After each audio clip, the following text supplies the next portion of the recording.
Hello friends, आज मैं भारत के नागरिकों के उस अधिकार की बात करूंगा कि जो 2005 में right to information act pass होने के बाद उनको मिला है। आप किस तरह राइट टू इंफॉर्मेशन एक्ट को इनेक्ट कर सकते हैं, कैसे उस एक्ट के अंदर आप इंफॉर्मेशन मांग सकते हैं, क्या इंफॉर्मेशन मांग सकते हैं और कैसे इंफॉर्मेशन मांगते हैं, इस जानकारी को जानने के लिए वीडियो में अंत तक बने रहना। दोस्तों, मैं हूं Suhail Shah, advocate from century law firm Delhi, और आज आपको इस एक्ट के बारे में डिटेल से जानकारी दूंगा।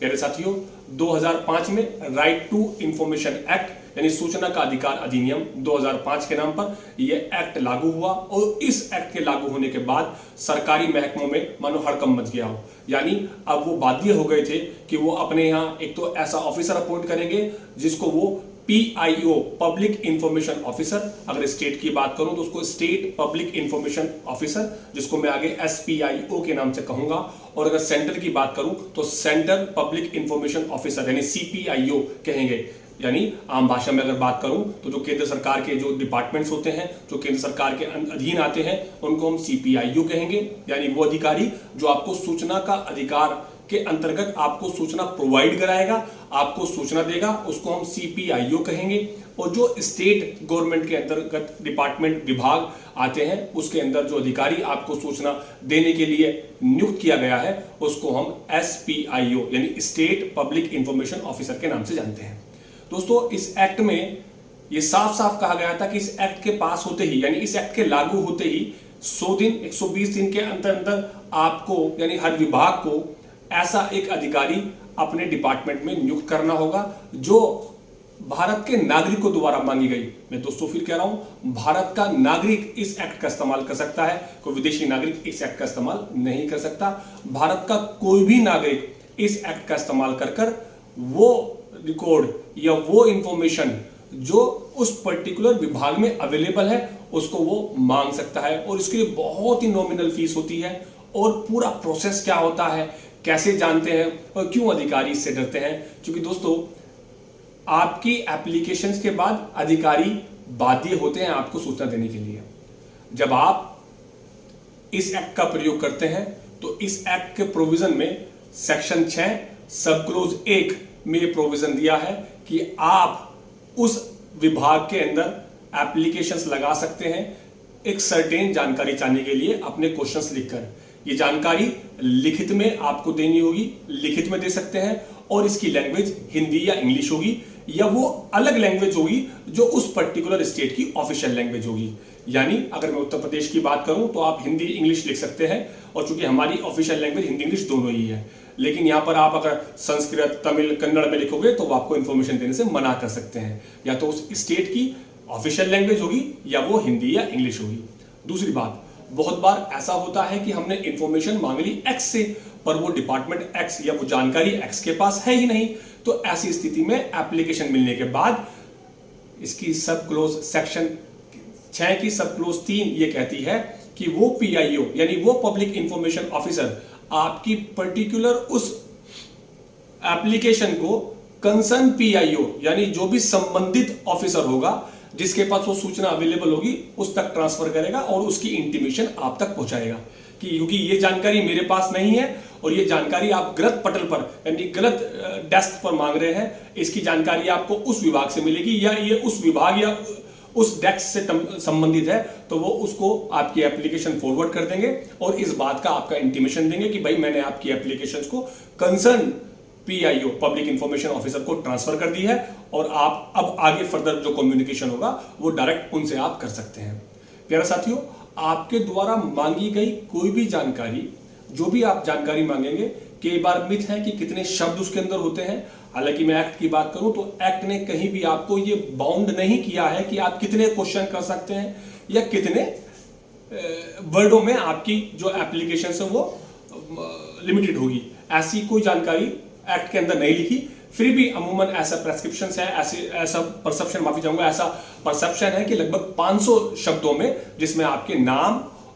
के अलावा 500 शब्दों की जानकारी आप उससे मांग सकते हैं। अमूमन यह कहा जाता है कि आप क्वेश्चन क्यों में नहीं कर सकते, क्यों, क्या, क्यों किया, ऐसा कैसा किया, जो जानकारी उनके पास अवेलेबल होती है आप उस जानकारी को सीख कर सकते हैं। अगर आप जानकारी मांग रहे हैं तो ये आपका अधिकार है कि आप जानकारी मांग सकते हैं। जिससे आप जानकारी मांग रहे हैं वो आपको ये बाध्य नहीं कर सकता कि ये आपको इंफॉर्मेशन क्यों चाहिए। इसका प्रोविजन आपको सब सेक्शन 2 में यानी सेक्शन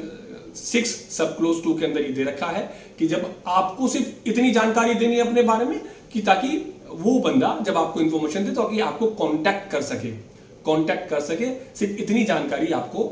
उस अधिकारी को देनी है। आपको ये नहीं बताना कि मैं जानकारी क्यों चाहता हूं, मेरी जानकारी चाहने का रीजन क्या है, आपको ये डिस्क्लोज करने की जरूरत नहीं है। दूसरी बात मैं बता रहा था कि अगर आप लिख नहीं सकते, पढ़ नहीं सकते तो ये भी प्रोविजन दे रखा है कि आप उस संबंधित विभाग में जाकर ओरल इंफॉर्मेशन सीख कर सकते हैं। उस ओरल यानी मौखिक इंफॉर्मेशन सीख कर सकते हैं और मौखिक इंफॉर्मेशन सीख करते वक्त यानी मौखिक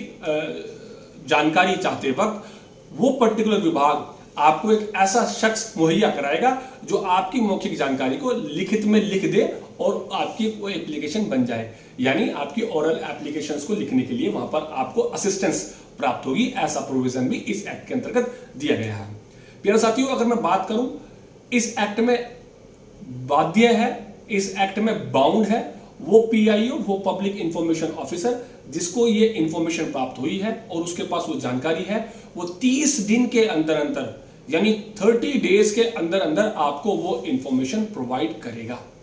और यदि वो 30 दिन के अंदर आपको इंफॉर्मेशन प्रोवाइड नहीं करता तो ऐसा इस एक्ट में साफ साफ लिखा कि ऐसा मान लिया जाएगा कि उसने देने से मना कर दिया। यानी 30 दिन में या तो आपको इंफॉर्मेशन मिलेगी या इस एक्ट के सेक्शन 7 सब क्लोज 2 सेक्शन 7 सब क्लोज 2 में ऐसा मान लिया जाएगा कि वो अगर आपको 30 दिन में इंफॉर्मेशन नहीं मिली तो ऐसा मान लिया जाएगा कि उसने आपको इंफॉर्मेशन देने से मना कर दिया। और अगर वो इंफॉर्मेशन किसी की लिबर्टी या किसी लाइफ से कंसर्न है यानी किसी की लिबर्टी या किसी की लाइफ से संबंधित है तो ऐसी इंफॉर्मेशन विद इन 48 आवर्स में आपको प्रोवाइड कर दी जाएगी। मात्र 48 घंटे में आपको वो इंफॉर्मेशन प्रोवाइड कर दी जाएगी। इसमें आपको स्पेसिफिक लिखना पड़ेगा कि भाई ये जो इंफॉर्मेशन मैं सीख कर रहा हूं ये इंफॉर्मेशन किसी की लाइफ और लिबर्टी से कंसर्न रखती है, किसी से ताल्लुक रखती है। और अगर इंफॉर्मेशन ऐसी है जो आपको इलेक्ट्रॉनिक फॉर्म में चाहिए, प्रिंटेड फॉर्म में चाहिए और उसके लिए कुछ डॉक्यूमेंट्स या प्रिंट करने में जो खर्चा आ रहा है उसकी फीस वो आपसे मांग सकते हैं। इसके अलावा अगर डेटा ज्यादा है तो वो आपको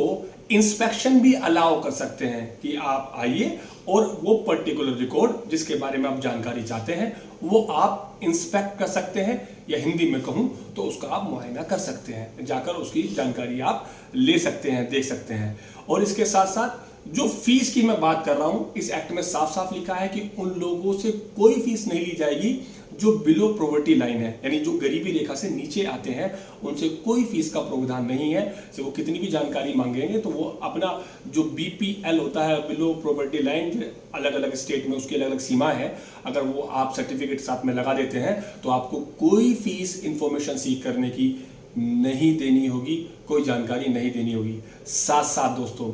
यदि एक अधिकारी 30 दिन के बाद आपको कोई जानकारी देता है, क्योंकि 30 दिन का टाइम इसके अंदर प्रेस्क्राइब्ड है, तो अगर 30 दिन के बाद वो आपको जानकारी देता है तो ऐसी स्थिति यानी ऐसी इंफॉर्मेशन जो आपको 30 दिन के बाद मिली है उसके लिए आपको कोई एडिशनल फीस नहीं देनी होती और ना ही वो अधिकारी आपको एडिशनल फीस आपसे डिमांड कर सकता है। साथ साथ अगर वो अधिकारी आपको इंफॉर्मेशन देने से मना करता है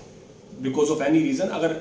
आपकी एप्लीकेशंस को रिजेक्ट करता है तो ऐसी स्थिति में उसको साफ साफ ये लिखना होगा कि मैंने ये इंफॉर्मेशन देने से रिजेक्ट क्यों करी, क्यों मना किया, मैं इंफॉर्मेशन क्यों नहीं दे रहा। दूसरी बात, वो साथ साथ बताएगा कि मेरे इस ऑर्डर के खिलाफ जो कि मैंने आपको मना किया है आप अपीलेट अथॉरिटी के पास जा सकते हैं और अपीलेट अथॉरिटी के पास जाने की टाइम लिमिटेशन वो बताएगा कि इतने दिन के अंदर अंदर आप जा सकते हैं अपीलेट अथॉरिटी के सामने, और साथ साथ उस अपीलेट अथॉरिटी का नाम, डेजिग्नेशन, एड्रेस को भी उस ऑर्डर में डिस्क्लोज करेंगे कि भाई ये शख्स हैं, आप इनके पास फर्स्ट अपील कर सकते हैं कि आप मेरे ऑर्डर से सेटिस्फाई नहीं है। इसके अलावा दोस्तों कौन सी ऐसी इंफॉर्मेशन है जो आपको नहीं दी जा सकती, तो दोस्तों उसका ब्यौरा सेक्शन 8 के अंतर्गत दे रखा है। ऐसी इंफॉर्मेशन जो कोर्ट ने मना कर रखी हो, ऐसी इंफॉर्मेशन जो फॉरेन अफेयर्स से ताल्लुक रखती हो, हमारी डिफेंस से ताल्लुक रखती हो, या कॉन्फिडेंशियल हो यानी गोपनीय हो, या ऐसी इंफॉर्मेशन जो थर्ड पार्टी से ताल्लुक रखती हो। थर्ड पार्टी यानी मैं या तो डिपार्टमेंट की इंक्वायरी मांग सकता हूं या किसी थर्ड पर्सन के बारे में नहीं पूछ सकता। अगर थर्ड पर्सन के बारे में कोई इंफॉर्मेशन मांगता हूं तो ऐसी स्थिति में वो पर्टिकुलर पीआईओ यानी पब्लिक इंफॉर्मेशन ऑफिसर उस थर्ड पार्टी को नोटिस देकर पूछता है कि भाई आपके बारे में ये जानकारी मांगी गई है, क्या आपको कोई आपत्ति है। अगर वो अपनी आपत्ति दर्ज कर देते हैं तो वो इंफॉर्मेशन नहीं दे सकते, और अगर वो कहता है कि मुझे कोई आपत्ति नहीं है तो ऐसी इंफॉर्मेशन भी आपको दी जा सकती है। साथ साथ प्यारे साथियों, ऐसी इंफॉर्मेशन जो थर्ड पार्टी से ताल्लुक रखती है पर वो लार्जर पब्लिक इंटरेस्ट में है, यानी उसमें पब्लिक हित छुपा है, तो ऐसी इंफॉर्मेशन भी आपको प्रोवाइड की जा सकती है। साथ साथ दोस्तों, आप जो भी इंफॉर्मेशन आप मांगते हैं उस इंफॉर्मेशन को आपको साफ साफ स्पष्ट शब्दों में लिखना होता है कि आप क्या जानकारी चाह रहे हैं। और यदि आपको यह लगता है कि जो इंफॉर्मेशन आपको दी गई है वो इनकम्प्लीट है, जो इंफॉर्मेशन आपको दी गई है वो मिसलीडिंग है, जो इंफॉर्मेशन आपको दी गई है वो आउट ऑफ लिमिट है, तो ऐसी स्थिति के अंदर प्यारे साथियों हर स्टेट जो होता है वो एक इंफॉर्मेशन काउंसिल यानी सूचना आयोग बनाता है। केंद्र की अगर बात करूं तो केंद्रीय सूचना आयोग है, तो उस आयोग में आप उसकी शिकायत कर सकते हैं, उसका भी एक प्रोविजन दे रखा है। और सेक्शन 18 की एप्लीकेशन लगाने के बाद वो इंक्वायरी कंडक्ट कराने के बाद जो भी एप्रोप्रिएट एक्शंस है ये आपको इंफॉर्मेशन प्रोवाइड करा सकते हैं। और यदि आप चाहते हैं कि ऐसे बंदे पर पेनल्टी लगे तो आप सेक्शन 20 की एप्लीकेशंस लगाकर कंसर्न जो भी आपकी स्टेट काउंसिल है या आपकी सेंट्रल काउंसिल है यानी जो राज्य सरकार, राज्य सूचना आयोग है या केंद्रीय सूचना आयोग है, उसमें आप उन पर सेक्शन 20 की एप्लीकेशन लगाकर कह सकते हैं क्योंकि मुझे इंफॉर्मेशन टाइमली नहीं मिली, इनकम्प्लीट मिली या मुझे विद इन लिमिटेशन नहीं मिली, तो इसलिए इन पर पेनल्टी लगाई जाए। तो ऐसी स्थिति में 150 रुपये पर डे की पेनल्टी जो मैक्सिमम 25,000 रुपये हो जाती है, मैक्सिमम 25,000 रुपये की पेनल्टी उस पर्टिकुलर ऑफिसर पर लग सकती है, उस पर्टिकुलर पीआईओ पर लग सकती है। साथ साथ सेक्शन 20 की सब क्लोज भी ये तक कहती है कि जो हमारे सूचना आयोग है, जो इंफॉर्मेशन काउंसिल्स हैं, वो चाहें तो डिसिप्लिनरी एक्शन की भी सिफारिश कर सकते हैं कि ऐसा अधिकारी जिस अधिकारी ने अपनी ड्यूटी को परफॉर्म नहीं किया है, जिस अधिकारी ने अपनी ड्यूटी को पूरा नहीं किया है, वो उसके खिलाफ एक डिसिप्लिनरी एक्शन लिया जाए। तो प्यारे साथियों, उम्मीद करता हूं कि आपको ये जानकारी अच्छी लगी होगी। इसमें एक से एक चीज़ मैं और जोड़ देता हूं, क्योंकि मैं फीस की बात नहीं करा। अमूमन इसमें एक एप्लीकेशन के लिए 10 रुपये की फीस लगती है, मात्र 10 रुपये की फीस लगती है। और ये 10 रुपये आप